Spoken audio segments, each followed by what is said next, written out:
Alors on va encore en parler quand même de cette accession historique en Pro D2 avec notre consultant rédacteur en chef de Sprint Magazine et Guillaume Van der Schaag, une accession historique. On va revenir rapidement sur ce match au scénario assez incroyable. D'abord il faut dire qu'en face c'est Nevers, et Nevers c'est le plus gros budget de Fédéral 1, près de 4 millions.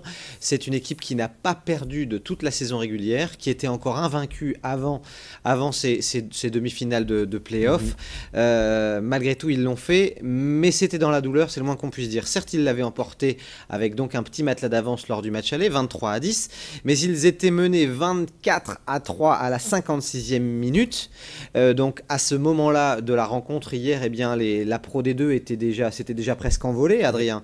Et puis il y a eu une pénalité de Florian Romain qui a permis à l'équipe du LMR de revenir 24-6. Il y a eu un engouement, il y a eu une volonté de ne pas lâcher quand même.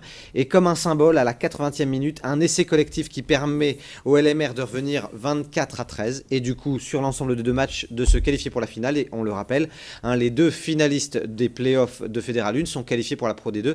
C'est historique, qui l'eût cru, d'autant qu'il y a eu pas mal de changements en début de saison, un changement d'entraîneur notamment avec Morgan Turinui qui a pris le relais de Pierre Chadbec, mais aussi un changement de présidence où monsieur Luciani a pris la suite de Jean-Claude Brancard qui avait donné beaucoup pour le club, et à l'arrivée, eh bien ça a payé.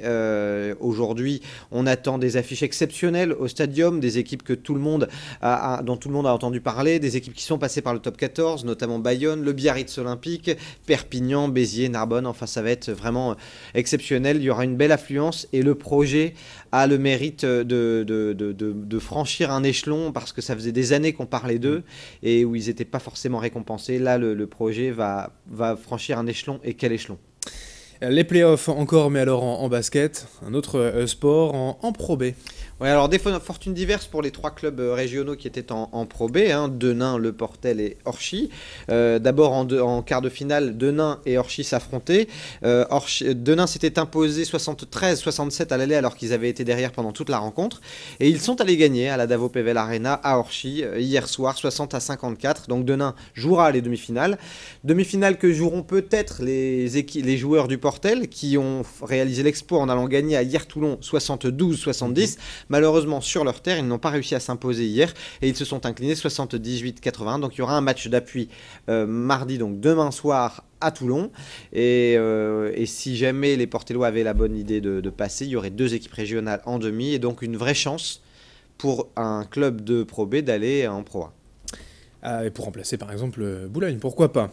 Alors en athlétisme, une très belle fête aussi ce week-end au stadium avec la Color Mirade. Ouais, beaucoup d'actu en athlé ce week-end. On commence en effet par la course qui a drainé le plus d'affluence. Plus de 11 000 personnes à la Color Mirade, alors qu'il y en avait eu 6 000 déjà l'an dernier pour la toute première édition. C'est toujours un beau succès. On oublie le chronomètre, on court, on se fait asperger de peinture, mais c'est vraiment bon enfant, c'est convivial.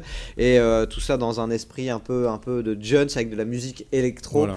Donc c'est très sympa et ça a été un beau succès. Il y a eu aussi les foulées de Bondu qui ont connu un temps difficile avec beaucoup de pluie, beaucoup de vent dimanche matin. Cédric Plovier s'est imposé en 32-04.